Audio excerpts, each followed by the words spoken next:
నమస్తే, welcome to Suman TV. కోట్లాది మంది హిందువుల మనోభావాల్ని దెబ్బతీసిన అంశం ఏదైతే శ్రీవారి లడ్డూ ప్రసాదం ఉందో, ఈ ప్రసాదం కల్తీ విషయం అప్పట్లో పెను దుమారాన్ని రేపింది. అది ఇప్పటి వరకు కంటిన్యూ అవుతుందని చెప్పుకోవాలి. సిట్ నివేదికలో కూడా కల్తీ జరిగింది అంటూ కూడా చెప్పినప్పటికీ కూడా వైసీపీ నాయకులు ఇష్టం వచ్చినట్లు కూడా మాట్లాడడం అనేది అందరినీ కలిచివేస్తోంది. అయితే ఇప్పటి వరకు కూడా లడ్డూ ప్రసాదానికి సంబంధించి ఏదైతే కాంట్రాక్టర్ ఉన్నారో పాలనేదే లేకుండా ఈ నేతిని తయారు చేశారనేది అయితే క్లియర్ గా తెలుస్తుంది. సాధారణంగా నెయ్యి అనేది పాల నుంచి వచ్చే ఒక పదార్థం అని చెప్పుకోవాలి. కానీ అసలు పాలే లేకుండా రసాయనాలను ఉపయోగించి ఈ కల్తీ నెయ్యిని తయారు చేశారనేది క్లియర్ గా అర్థమవుతుంది. అయితే చాలా మంది అంశానికి సంబంధించి తమ అభిప్రాయాలను వ్యక్తం చేస్తూ ఉన్నారు. ప్రజల మనోభావాలతో ఆటలాడుకోవద్దంటూ కూడా హెచ్చరిస్తూ ఉన్నారు. ప్రస్తుతం అయితే కనుక మనం కాకినాడలోని ఏదైతే ఉభయ గోదావరి జిల్లాల జనసేన పార్టీ ఇన్ఛార్జ్ ఎవరైతే ఉన్నారో తల్లరాం సత్య గారు మనతో ఉన్నారో, ఆయన అడిగి తన అభిప్రాయం తెలుసుకుందాం. సార్ నమస్తే అండి. హిందువుల మనోభావాల్ని దెబ్బతీసే అంశం అనే చెప్పుకోవాలి. ఎందుకంటే శ్రీవారికి ఎంతైతే, వెంకటేశ్వర స్వామికి ఎంతైతే విశిష్టత ఉందో అంతకు మించిన విశిష్టత ప్రసాదానికి ఉందనే చెప్పుకోవాలి. స్వామివారికి నివేదించిన ఆ ప్రసాదాన్ని భక్తులందరికీ కూడా పంచుతూ ఉంటారు. అలా అని ప్రపంచ వ్యాప్తంగా కూడా స్వామివారికి భక్తులు ఉన్నారు. హిందువుల మనోభావాల్ని దెబ్బతీసే అతిపెద్ద అంశం ఇది కల్తీ నెయ్యి అంశం. సాధారణంగా నెయ్యి అనేది పాల నుంచి వస్తుందని ప్రతి వాళ్ళకి తెలిసిందే. కానీ అసలు పాలు గాని పాల కేంద్రాలు గాని లేని ఒక వ్యక్తికి ఈ కాంట్రాక్ట్ ఇవ్వడం, రసాయనాలను ఉపయోగించి నేతిని తయారు చేయడం, ఏం చెప్తారు సార్? నమస్కారం అండి. ముందుగా సుమన్ టీవీ వారికి నా హృదయపూర్వక నమస్కారాలు తెలియజేసుకుంటూ, నా పేరు తలాటం సత్య, ఉమ్మడి తూర్పుగోదావరి జిల్లా ప్రధాన కార్యదర్శి. మీరు చూసినట్టయితే వెంకటేశ్వర స్వామి దేవాలయానికి విదేశాల నుంచి వస్తారు. ఒక నమ్మకంతో వస్తారు, భక్తితో వస్తారు. ముందుగా స్వామివారికి ప్రసాదంగా లడ్డూలను పెట్టి ఆ ప్రసాదాన్నే వచ్చిన భక్తులందరికీ ఇస్తారు. ఆ ప్రసాదాన్ని అందరూ కూడా చాలా భక్తితో కళ్ళకద్దుకుని తింటారు. అదేవిధంగా జగన్మోహన్ రెడ్డి గారు ప్రధానమంత్రి మోడీ గారిని కళ్ళడానికి వెళ్ళినప్పుడు మీరు ఏం పట్టుకెళ్తారా? వెంకటేశ్వర స్వామి విగ్రహాన్ని కానుకగా పట్టుకెళ్తారు. తిరుపతి లడ్డూని ప్రసాదాలు పట్టుకెళ్తారు. మీకు చిత్తశుద్ధి ఉందా? 5వ తరగతి కుర్రవాడిని అడిగితే చెప్తాడు నెయ్యి పాల నుంచి తయారవుతుంది. అలాంటప్పుడు మీరు కాంట్రాక్ట్ ఇచ్చినప్పుడు అసలు వాళ్ళకి పాలు డైరీ ఉందా, లేదంటే వాళ్ళు పాలు ఉత్పత్తి చేసుకుంటున్నారా, ఏ విధంగా చేసుకుంటున్నారు? కనీసం క్వాలిటీ చెకప్లో కూడా రిపోర్ట్స్ వస్తాయి. ఆ రిపోర్ట్స్ని కూడా పట్టించుకోకుండా మీరు అతనితోనే ఈ నెయ్యిని ఉత్పత్తించారంటే మీ హస్తం ఖచ్చితంగా ఉంది, మీ పాపం ఉంది. కనుకే ప్రజలు మీకు 151 సీట్ల నుంచి 11 సీట్లకి దిగజార్చారు. ఇప్పటికన్నా సరే మీరు ఆ పాపం ఒప్పుకుంటే కనీసం ఈ 11 సీట్లన్నా మీకు మిగులుతాయి. లేదంటే రానున్న రోజుల మీ భవిష్యత్తు సున్నా. అంతేకాదు రాజకీయంగానే కాదు, పాపాన్ని మూటగట్టుకుంటారు. ఇప్పటికీ కూడా మీ కళ్ళు తెరుచుకోవట్లేదు. సిట్ నివేదిక వచ్చాక సిట్ నివేదిక ఏమన్నా క్లియర్ చీట్ వచ్చిందా?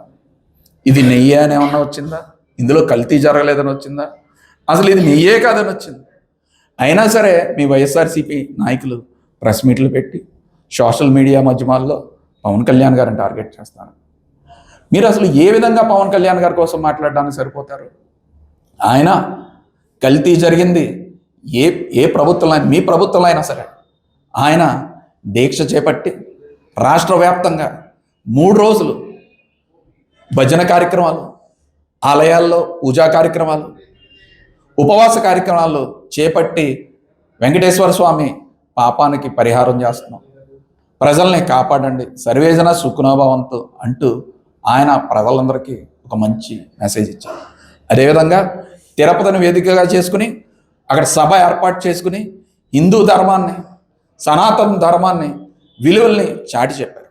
అంటే రానున్న రోజుల్లో ఇలాంటి తప్పులు జరగకూడదని చెప్పి ఆయన ప్రజలకందరికీ చక్కటి సందేశం ఇస్తే, మీరు ఈరోజు సిట్ నివేదిక వచ్చాక కామెంట్ చేస్తారా? ఖచ్చితంగా ఈ కల్తీ మీరే చేయించారు. కాబట్టే మీ తప్పుని కప్పు పుచ్చుకోవడం కోసం ఈరోజు మీరు ఇటువంటి దుర్మార్గ నీచమైన పనులు చేస్తున్నారు. మీకు ఆల్రెడీ ప్రజలు బుద్ధి చెప్పారు. రానున్న రోజుల్లో ప్రజలెవ్వరూ కూడా క్షమించరు.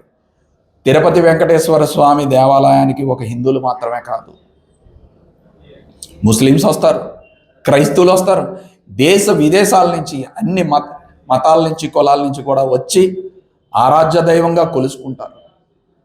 సాక్షాత్తు భగవంతుడి పాదాల దగ్గర పెట్టే ప్రసాదంలో మీరు కల్తీ చేసి కనీసం తప్పు అయిపోయింది మాకు తెలియకుండా జరిగిందని చెప్పి ఒక్క వైఎస్ఆర్సీపీ నాయకుడన్నా ప్రెస్ ముందుకు వచ్చారా? నేను ప్రశ్నిస్తున్నాను.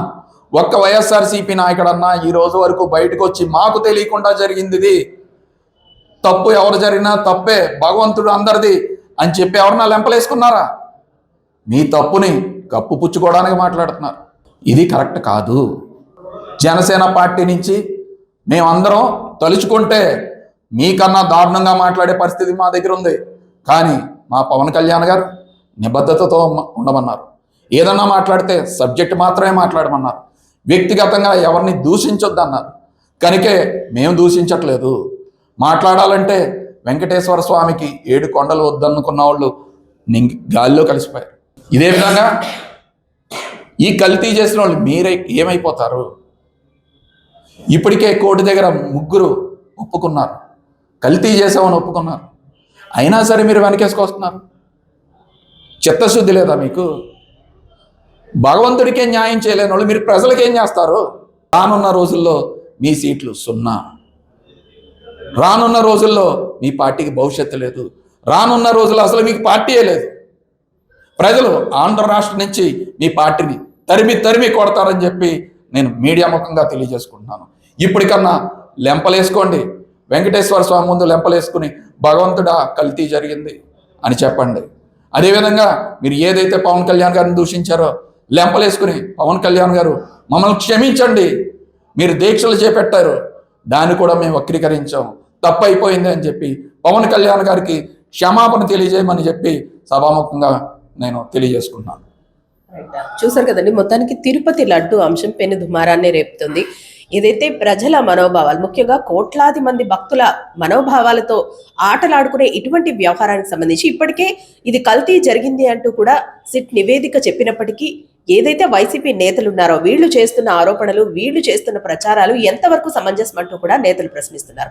అలాగే ఈ లడ్డు విషయానికి వస్తే గనక పాల నుంచి వచ్చే నేతినే మనం ప్రసాదాల్లో ఉపయోగిస్తూ ఉంటాము. అసలు పాలు కానీ, పాల కేంద్రాలు కానీ, పాలకు సంబంధించిన వ్యాపారమే లేని ఓ వ్యక్తికి ఈ కాంట్రాక్ట్ కట్టబెట్టడం ఎంతవరకు సమంజసం అంటూ కూడా ప్రశ్నిస్తూ ఉన్నారు.